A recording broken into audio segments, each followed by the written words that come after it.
But it's just gone 12 o'clock. It's a Wednesday. It must be time for PMQs. Boris Johnson is at the dispatch box right now. We'll go live to hear from Keir Starmer shortly. So it must be time for this. Order. I call Matt Chorley and Tim Shipman. And here he is, Tim Shipman. Boris Johnson's, just to give an update on the most important things, his hair is becoming an increasingly intriguing construction, I've noticed of late. Well, he had it cut a few weeks ago, didn't he? But it's sprouting wings again. There's a kind of weird sweep around the back, which is slightly Trump-esque, one might say, in the way that's been arranged. But it's still a good old shock of blonde hair. I think there's many men of 57 or whatever age he is who'd be more than happy to have that atop their heads. OK, but let's concentrate on the slightly more important matters in hand then. Keir Starmer, it's difficult to know what he would... Most weeks it's sort of fairly obvious what Keir Starmer should be going at, even if he doesn't always. It's difficult to know what he'll do this time. I'll be perfectly frank, I haven't the blindest idea at all what he's going to have a go at this week. There are doubtless sort of, he will probably press the PM on the detail of what he's planning next and how this student thing's going to operate. And I'm sure there are problems with lots of what the government's doing, and he'll be able to find the sort of minute, technical details that will cause some difficulties. And if Boris Johnson is blindly expecting just to answer every question with "there's a vaccine, hurrah," then he'll probably find that he has a quite difficult day. But equally, "there's a vaccine, hurrah" will probably get him out of jail at least twice. And Keir Starmer has a pretty difficult job today to achieve any cut-through, I would think. I think you could well be right. So just looking at the House of Commons, Boris Johnson is obviously at the dispatch box, sat quite a long way along the front bench, it has to be said. He's Matt Hancock. Yes, more than the sort of requisite official distance. It's almost like there's a bit of clear blue water there between Downing Street and the Department of Health. I don't know what you mean by that. We're just waiting for Boris. There's been a couple of backbench contributions. Ruth Cadbury is a Labour MP and Fiona Bruce is a Conservative MP. Just asking some backbench contributions. We'll listen in to all of the backbench contributions to bring you. Basically, we'll cut out the boring toadying ones and we'll bring you any news lines on that from the House of Commons after the 12:30 news. What do you make, just quickly, Tim, of news of a possible new Chief of Staff in Downing Street? Well, I think it's absolutely fascinating. I wrote about a month ago that they were looking for a new Chief of Staff, and various people told me, no, this is completely untrue. The Prime Minister's not looking for a new Chief of Staff, and now his Director of Communications, Lee Kane, seems like he might be stepping up. Key ally of Dominic Cummings, and people who thought Boris Johnson might be softening his approach will look at that and think, perhaps not. OK, we can now go live to the House of Commons. It's Keir Starmer. Right Honourable Keir Starmer. Thank you, Mr. Speaker. Can I join with the Prime Minister in his comments about Jonathan Sachs? Can I also send all of our thoughts to those affected by the terrible events in Saudi Arabia this morning? Can I welcome the victory of President-elect Biden and Vice President-elect Harris, a new era of decency, integrity and compassion in the White House? And can I also welcome the fantastic news about a possible breakthrough in the vaccine? It's early days, but this will give hope to millions of people that there's light at the end of the tunnel. Mr. Speaker, today is Armistice Day, and I'm sure the whole House will join me in praising the remarkable work of the veterans' charities such as Help for Heroes and the Royal British Legion. Like many other charities, Help for Heroes has seen significant drop in its funding during this pandemic, and they're now having to take very difficult decisions about redundancies and keeping open recovery centres for veterans. So can the Prime Minister commit today that the government will do whatever it can to make sure our armed force charities have the support that they need so that they can carry on supporting our veterans? Prime Minister. Yes, indeed, Mr. Speaker, and I echo entirely what the right honourable gentleman says about Help for Heroes. It's a quite remarkable charity and does wonderful things for veterans. And in these difficult times, many charities are, of course, finding it tough. In addition to what the government is doing to support charities through cutting VAT on their cutting business rates on their premises and cutting VAT on their shops, Mr. Speaker, I would also urge everybody, wherever possible, to make online contributions to charities that are currently struggling. Well, we weren't quite sure what Keir Starmer was going to go for. He went for "Aren't charities nice?" He did. One wonders whether he has evidence that something bad is happening to these charities and he's just teeing up Johnson to say they're wonderful before telling him why he's not doing enough for them, but we'll see. I mean, it is really noticeable that, you know, if you've tried to get a poppy, if you actually wanted to get a hold of a poppy, it's been quite difficult because there obviously aren't people out collecting, and you know, we've all gone cashless apparently as well. So even if there was, it's quite difficult to know. So there are lots and lots and lots of charities who are suffering at the moment. Yeah, it's been a difficult time, and lockdown doesn't make that any easier because a lot of the places where you can go to buy things in shops or to have money drummed up at tube stations and the like, there's just not happening at the moment, and a lot of charities are on their uppers. The government has done some stuff for them, but I suspect we're about to find out that they haven't done enough. Yeah, well, let's go back to Keir Starmer in the comments. I thank the Prime Minister for his reply. The truth is the Chancellor's package for Forces charities was just £6 million during this pandemic, and that's just not sufficient. Can I ask the Prime Minister to reconsider that support on their behalf? Because at the same time, we've all seen this weekend that the government can find £670,000 for PR consultants. And, Mr Speaker, that's the tip of the iceberg. New research today shows that the government has spent at least £130 million of taxpayers' money on PR companies, and that's this year alone. Does the Prime Minister think that that's a reasonable use of taxpayers' money? Let's just jump in there, because I think there's something worth unpacking. You would never have heard Jeremy Corbyn making a plea for funding for Forces charities. Precisely the point I was about to make. No, I think it's interesting. If you're going to choose your turf as the leader of the opposition, it always matters what it is, and it's very symbolic that he's gone. Talked about Remembrance Day. Jeremy Corbyn would far more likely have asked questions about climate change protests than he would about Remembrance Day. But equally, Starmer there, it's an old trick to pull on, wasteful spending on PR. And a pretty decent example was presented to him on a plate by the Sunday Times at the weekend, where... this story. I mean, sometimes you think, OK, the government does need some PR. A lot of it is communications. But this story from the Sunday Times, but Gabriel Polkard, your colleague at the Sunday Times, is extraordinary. Just explain for people who don't. So the head of the government's sort of end of the vaccine battle has spent 670 grand on PR. Now, I struggle to imagine what necessary PR there is for a vaccine organisation, because vaccines are just good news. The story kind of tells itself. It's not like you need lots of people earning 150 grand to phone up journalists and say, look, I've got a great story for you. This vaccine thing, it's really good. It's a bit like I think the media got there on their own. It's a bit like spending £670,000 on sort of PR for David Attenborough or something. Something this is universally popular already. Kate Bingham is the woman concerned who was put in charge of the vaccine task force and then brought in her own PR consultants. But Keir Starmer making the point, it's £130 million so far spent on PR companies compared to £6 million so far for Forces charities. So knotting those two issues together. Let's see how the Prime Minister responded.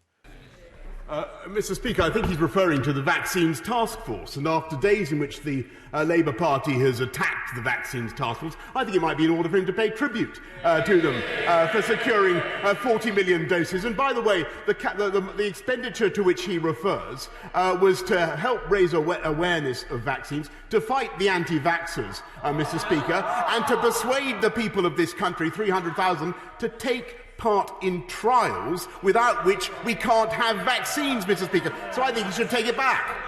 Keir Starmer. Oh, there we are then. It wasn't Kate Bingham's PR. It was PR to persuade us all to have a vaccine.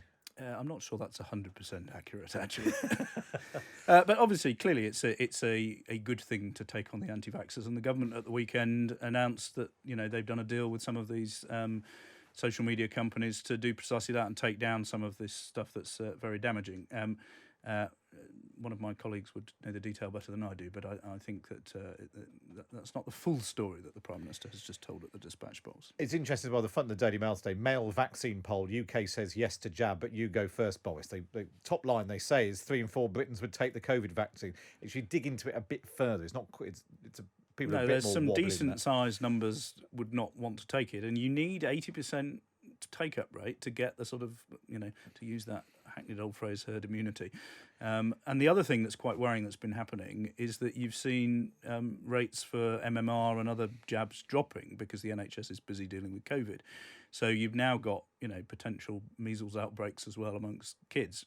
This is going to be a theme that's going to run over the next year. Well, let's see. I mean, given that actually Keir Starmer kicked off his many opening remarks, some of them, apart from Jonathan Sachs and Joe Biden, were welcoming the vaccine, which I suspect he'll now repeat. Mr. Speaker, nobody's attacking individuals. Everybody's supporting the vaccine. £130 million, Prime Minister.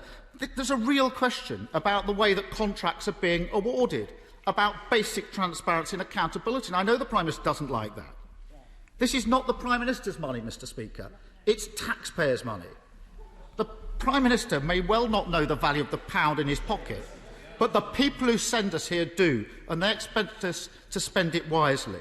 Let me illustrate an example of the government's lax attitude to taxpayers' money. Earlier this year, the government paid about £150 million to a company called Iandel Capital to deliver face masks. Can the Prime Minister tell the House how many usable face masks were actually provided to NHS workers on the front line under that contract? Mr. Speaker, we're in the middle of a global pandemic in which this government has so far secured and delivered 32 billion items of personal protective equipment. And yes, it is absolutely correct, Mr. Speaker, that it's been necessary to work with the private sector, with manufacturers who provide equipment such as this, some of them more effectively than others, Mr. Speaker. But it's the private sector that in the end makes the PPE. It's the private sector that provides the testing equipment, Mr. Speaker, and it's the private sector that, no matter how much the party opposite may hate them, it's the private sector that provides the vaccines and the scientific breakthroughs, Mr. Speaker. I'll just pause that there. I wonder to what extent this does hit home. Is saying, the public is concerned about whether or not the contracts were properly awarded? Is that what people are talking about down the dog and duck? No, but I've Were just it to had be open? No. I think you're right to be sceptical about whether any of this is going to particularly cut through. But I have just had a WhatsApp message from a former minister saying, this is damaging because wasting public money, does cut through with the public. The other argument that Starmer might make, talking about Lee Kane as we were earlier, he's the guy who's shaking up Whitehall and sacking lots of civil service press officers. But what appears to be happening is that they're shaking up the government's media operation and then bringing in a bunch of highly paid external consultants to do some of the same work, and that is also a potential attack line. More damaging, possibly, and we'll see if Keir Starmer comes on to this in a sec, is the allegation of cronyism. And this, not just that money is, but, lots of people could say, well, OK, of course, in the heat of the pandemic, you push money out the door to try and buy up everything you can. In an emergency, not everything will be spent perfectly. But then when it turns out that it's Tory donors, friends of friends, the fact that the Test and Trace and the vaccine task forces are both run by the wives of Tory MPs. All that sort of sense of chumminess and cronyism, it does start to stick after a while. I think it does, and it's the same with every government. You only have to think back to the Blair government where all their mates got all the Quango jobs. It's the same with all governments, but I have to say, knowing some of the people who are regarded as cronies who've done some of this work, they were sort of called up in an emergency in March and said, "Can you help, please?" A lot of them haven't actually made that much profit from some of this stuff, and they're now seeing their reputations reduced by the likes of you and me. But rightly so, we need to stay on top of this stuff. Cronyism and wasting money are two grand themes that all opposition leaders can score points with, and there's a few open goals here. Somebody's just texted in, wasting public money on Tory cronyism definitely does matter. So there we are. It does hit home. Let's go back to the comments. Keir Starmer. The answer's none. Exactly. Not a single face mask at a cost of £150 million. Mr. Speaker, that's not an isolated example. We already know that consultants are being paid £7,000 a day to work on Test and Trace, and a company called Randox has been given a contract without process for £347 million. That's the same company that had to recall 750,000 unused COVID tests earlier this summer on safety grounds.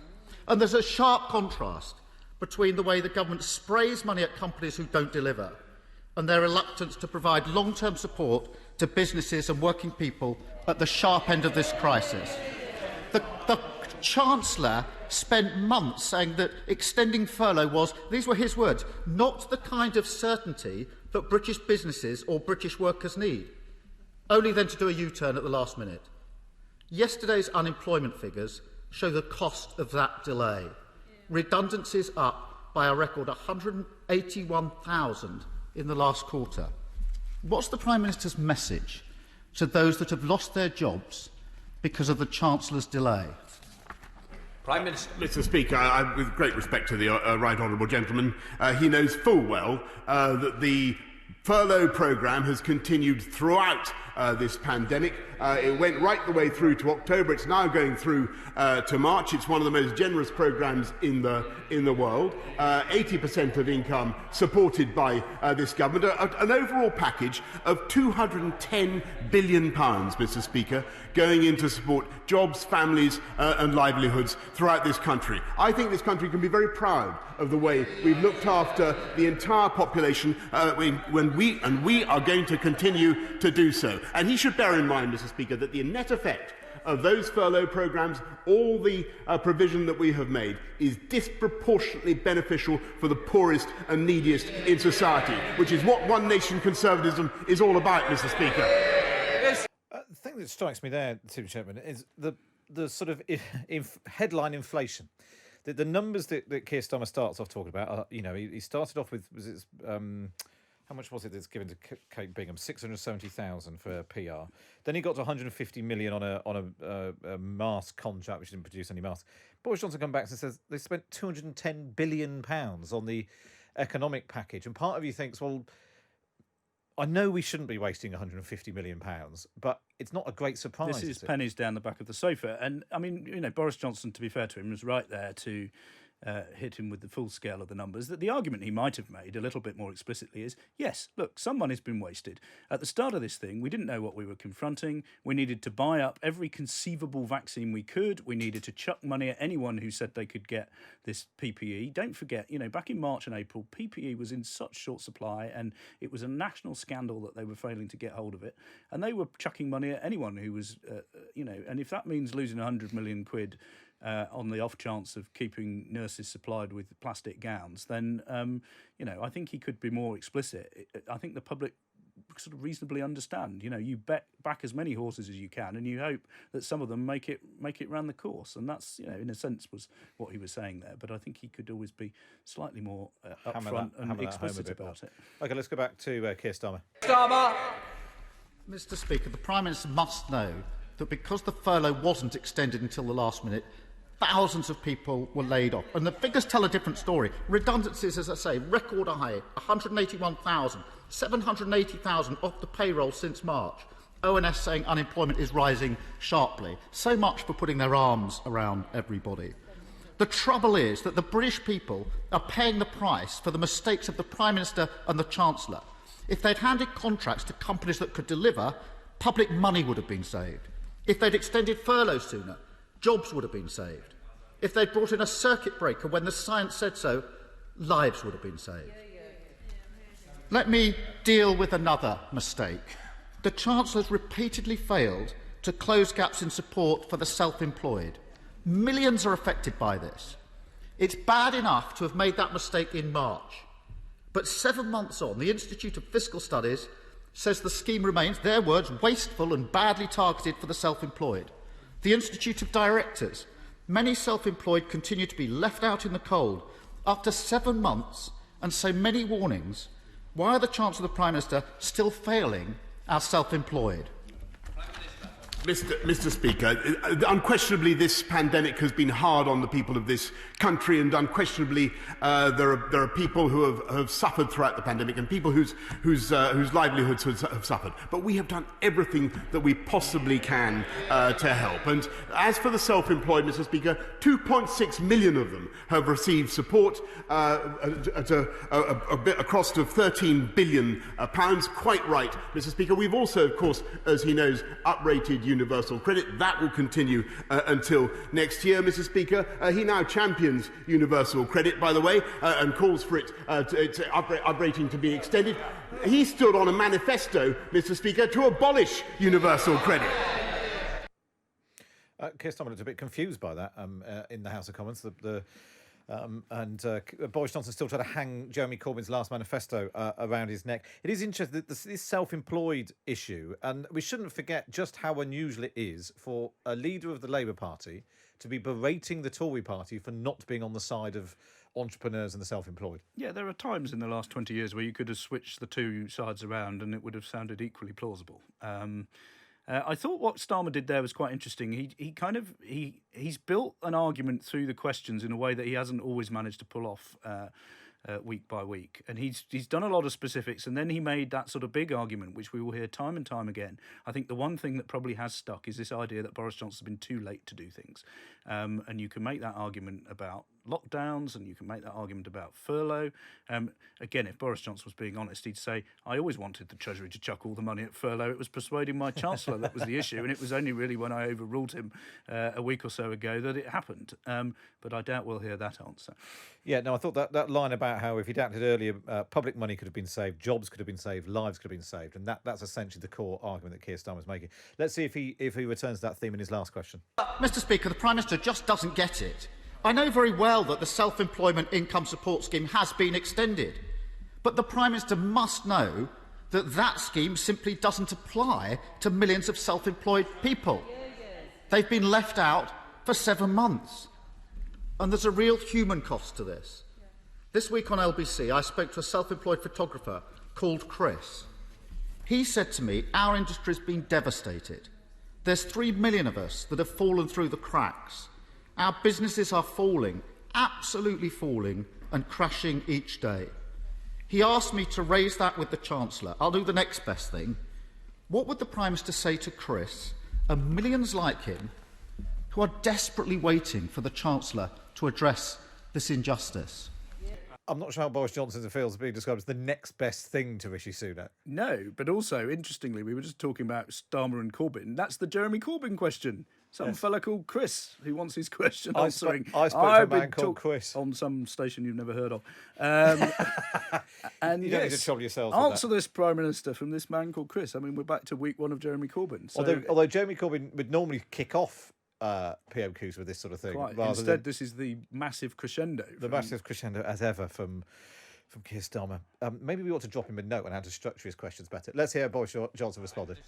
Prime Minister. Mr. Speaker, what I would say to Chris and what I say to the right honourable gentleman and to the whole country is the best way to get his job working again, the best way to get this country back on its feet is to continue on the path that we are of driving the virus down. And I'm grateful to the people. This is a week, Mr. Speaker, since we entered into the tough autumn measures that we're now in. I'm grateful to the people of this country for the sacrifices that they're making. And I'm particularly grateful to the people of Liverpool and elsewhere who are now taking part, tens of thousands of people in Liverpool, taking part in the mass testing work that's going on there. And it's fantastic news that we now have the realistic prospect of a vaccine, Mr. Speaker. But science has given us 2 big boxing gloves, as it were, with which to pummel this virus, but then neither of them is capable of delivering a knockout blow on its own. And that's why this country needs to continue